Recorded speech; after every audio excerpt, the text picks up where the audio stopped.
Cluster news today और मैं हूं आपके साथ मानवी ठाकुर। शुरुआत करते हैं आज की खास खबरों से।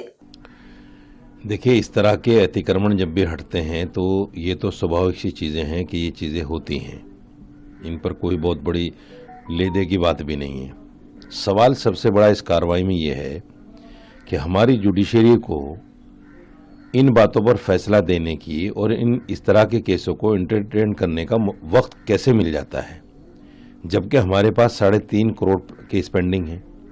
कुछ ऐसे केसेस भी अदालतों में लगे हुए हैं जो बेचारे मुलजिम भी नहीं हैं, लेकिन उनको पकड़ लिया गया, वो जेल में हैं। वो हर तारीख पे ये इंतज़ार देखते हैं कि साहब फैसला सुनाएंगे और हम छूट जाएंगे, लेकिन साहब फैसला नहीं देते और वो 5-5 साल 10-10 साल जेल में रहते हैं। एक बच्चा 36 साल के बाद छूटा।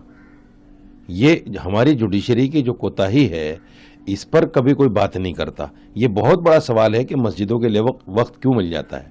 दूसरी बात, इस मस्जिद के बराबर में ही थोड़ा सा आगे चल के रामलीला मैदान में ही मंदिर भी है, वहाँ भी इंक्रोचमेंट है, उस पर कोई कार्रवाई नहीं है। दिल्ली गेट से थोड़ा सा आप आगे चलेंगे, मौलाना आज़ाद मेडिकल कॉलेज के पास में ऑन रोड मंदिर बना हुआ है, बिल्कुल सड़क पे मंदिर बना हुआ है, उस पर कोई कार्रवाई नहीं है। बहुत सारी जगहों पर ये इंक्रोचमेंट आपको मिल जाएंगे। यहाँ क्यों कार्रवाई हुई? क्योंकि ये मस्जिद थी, इसलिए इस पर कार्रवाई कर दी गई। अगर ये मंदिर होता तो शायद कार्रवाई ना होती। बहुत सारे मंदिर रोड पे बने हुए हैं। अभी बीजेपी ऑफिस के सामने जो पार्क है, आप जाकर देखिए, पार्क के बीच में मंदिर बना हुआ है, सरकारी जगह पर, और वहाँ बराबर में इंक्रोचमेंट भी है मंदिर के पास में, लेकिन कोई कार्रवाई नहीं, क्योंकि वो मंदिर है, सनातनियों का है और ये मस्जिद थी, मुसलमानों की थी।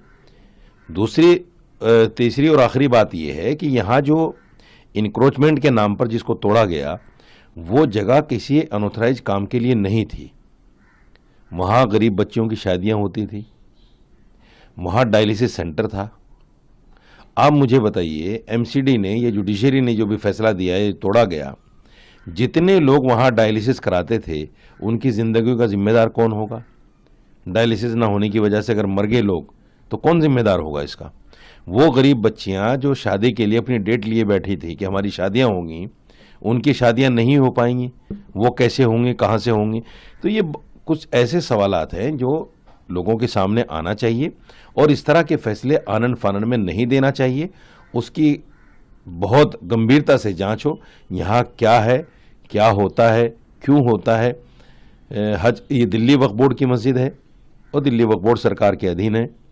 यहाँ से हज कमेटी की कार्रवाइयाँ भी होती थी। जो लोग हज पे जाते थे हज सीज़न में, यहाँ बाकायदा टेंट लगते थे और लोगों को बताया जाता था हज कैसे होता है।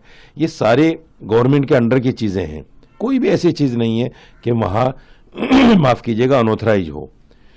लेकिन इन सबके बीच दिल्ली पुलिस ने मामला दर्ज किया है अननोन पर स्टोन पेल्टिंग को लेकर, जो तुर्कमान गेट पे हुआ है, और पुलिस पर जो हमला हुआ है, 10 लोगों को डिटेन भी किया गया है। नहीं, देखिए, जो पत्थरबाजी होती है या हुई है, मैं उसकी निंदा करता हूँ, नहीं होनी चाहिए, क्योंकि ऑर्डर तो बहरहाल जुडिशरी का है, कोर्ट का है, तो उस कोर्ट के ऑर्डर को देखते हुए इस तरह की चीज़ें नहीं होनी चाहिए। समझना चाहिए कार्रवाई क्यों हो रही है।